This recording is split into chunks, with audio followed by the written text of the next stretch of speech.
दुसरी गोष्ट अशी आहे की आज चंद्र पवार साहेबांसोबत माजी आमदार सुधाकर भालेराव साहेब यांची भेट झालेली आहे.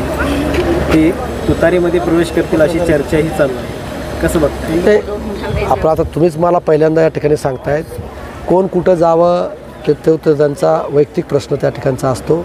निवडणुकीत तर एकमेकाच्या विरोधामध्ये प्रत्येक पक्ष त्या ठिकाणी थांबत असतो आणि माझ्या विरोधात कोण थांबावं त्या पक्षाचा तो निर्णय असतो.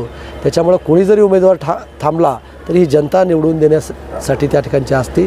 त्याच्यामुळं मला कोणीही जरी उभारलं तर काळजी त्या ठिकाणची नाही. जनता पाठीमागं माझ्या खंबीररित्या माझ्या मागं त्या ठिकाणचं आहे आणि प्रचंड मोठा आपण विकास त्या ठिकाणी उघड्या डोळ्याने लोकांनी त्या ठिकाणी पाहिलेला आहे आणि म्हणून जे 25-50 वर्षाचा जो बॅकलॉग होता ते आपण पूर्ण करण्याचं काम त्या ठिकाणी केलेलं आहे.